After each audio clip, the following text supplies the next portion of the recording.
Hey everybody, welcome back. My name is Abby.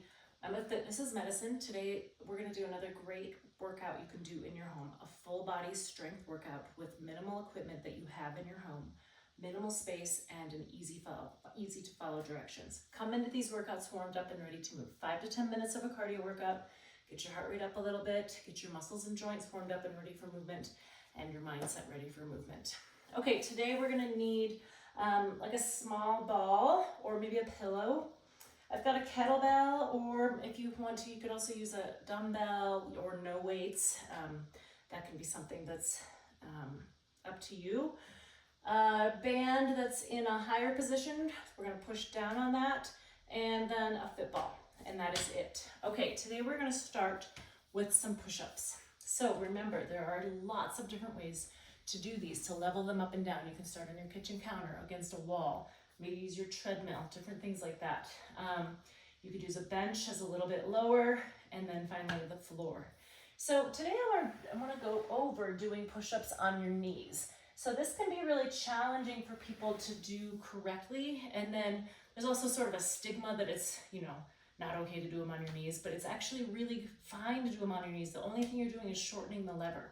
So you're going from here to here. So it's not that much different, but it does take a significant portion of the weight off. So you want to make sure your hands are beneath your shoulders. Now I have mine a little wider, and you can turn your hands out a little. If you struggle with having your wrists on the floor like that, you can use like a rolled up beach towel to put your hands on, and then your fingers don't have to be quite so flexed or extended actually. You could use dumbbells. There's little wedges you can get. There's a lot of different ways you can do this to make it work for you. So if you've got dumbbells, you can hold on to them like this or turn them however feels best on your joints. Okay, so let's get started. If you're doing them on your knees, keep your hips flat so that you still have that nice flat body, right? So if you're think about here to here, and you're still going all the way down and up. Don't dip your head. Think about pulling up with your tummy. Breathe each time. Don't hold your breath. 6, keep those hips flat. 7, and you're leading with your chest. You're not leading with your chin. So not like this. You're leading with your chest. 1 more. Pull up with that tummy and rest. Good. Sometimes it's really good to just kind of remember all the little things that you have to think about. And I always say pull up with your tummy. You're helping with the rest of your body. The way to think about it is when you pick up a sleeping child, they're really hard to carry, aren't they? Even little ones, because they're not helping you at all. They're just dead weight in your arms. But versus a child who you pick up and they help hang on, it's so much easier to carry them. So that's a similar thing, is using all of the rest of your muscles to help push you up. Not just solely focused on those arms, pushing you up and down. Okay, stand up nice and slowly. Make sure you don't get lightheaded or dizzy. We're gonna do a split stance squat next. So I am gonna use a weight. You don't have to use a weight, but if you do use a weight, make sure it's on the opposite hand of somewhere where you can hang on. So put 1 foot forward and 1 foot pretty far back. We're gonna go down and up. So you want to think about keeping this knee over your ankle. You want your weight mostly in your heel. Nice, and you're just like you're just going to kneel down just like this. Now you don't have to go down that far if you've got knee pain. 5. Keep your tummy nice and tight, shoulders down. Make sure this hand is available to hang on if you lose your balance. Squeeze that glute, your front glute. Squeeze it right here to help push you up. Okay, we're gonna turn around. Now put your other foot in front. So the easy way to remember it for me is I always have like space here for my kettlebell. You can do it either way, but remember which foot is in front. Sometimes people turn around and they put the same foot in front. It's easy to do. So remember which foot is in front, so you work the opposite leg.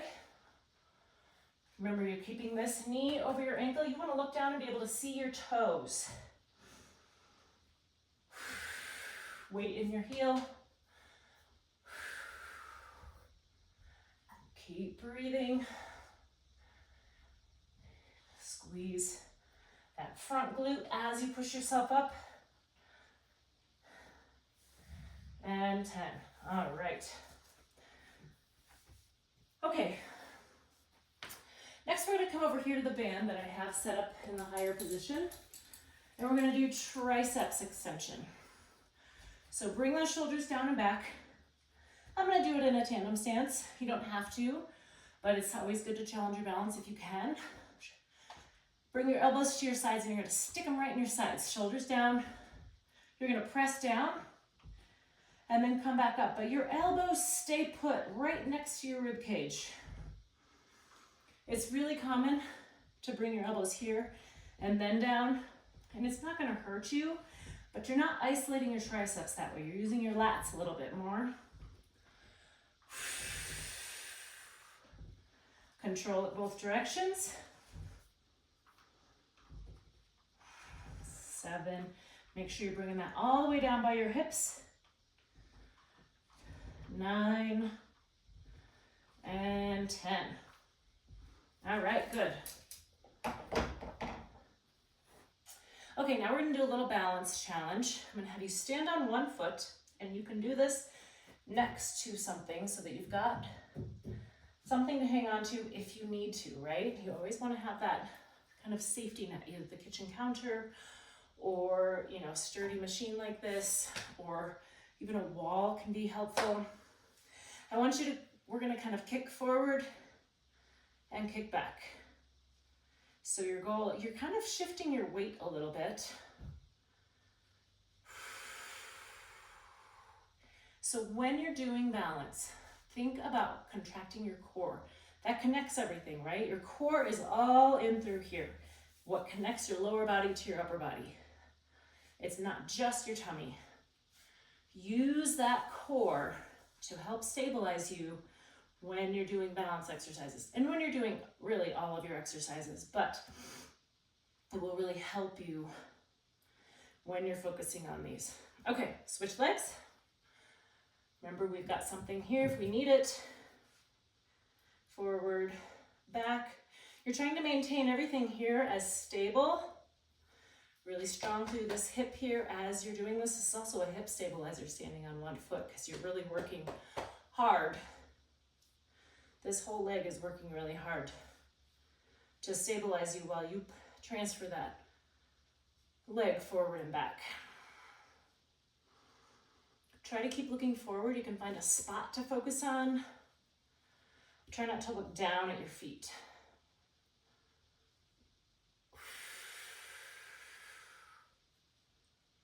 And rest. Okay, we're gonna finish on the floor. So we need your fit ball and your smaller ball handy.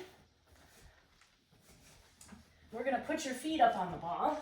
I'm gonna untie my shirt. Okay. We're gonna do bridges into hamstring curls. So what this looks like is the closer you have the ball to your knees, the easier this will be. The further out on your heels, the harder it will be. So start closer to your knees and then you can always move it out. So we're gonna come up into a straight bridge. So we're really squeezing those glutes. And then you're gonna pull your knees or heels in towards your hips, straight back out, and then down. So we're gonna go up, pull, out, and down. That's 2. Now, if you're doing this and you get a hamstring cramp, do this right away. Stretch it out. If you're doing it and it feels too hard, skip the hamstring curl part. Just do the bridge. So you can hold it here for 3 or 4 seconds while we do the hamstring curl. Come back down.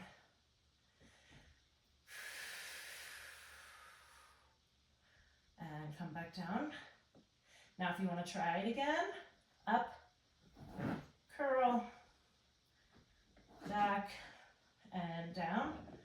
Good, let's do 4 more.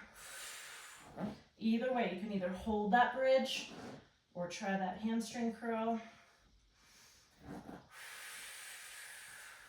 Remember, It's easier if it's closer to your knees, so you can make that change too.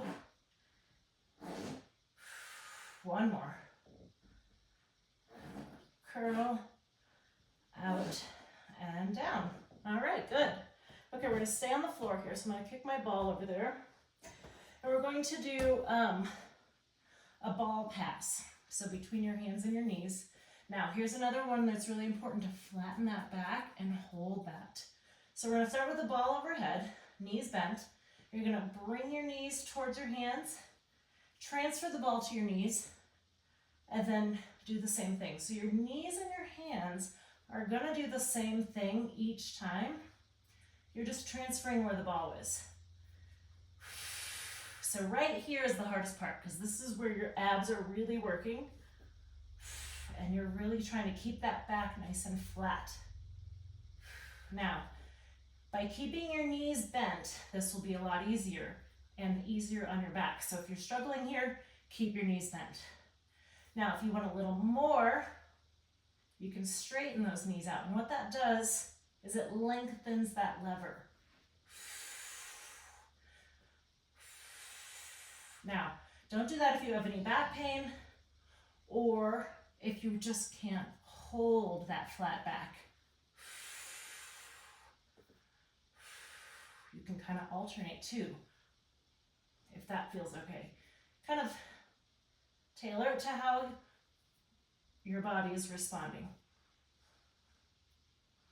And rest. Okay, very good. Go through all those one or two more times.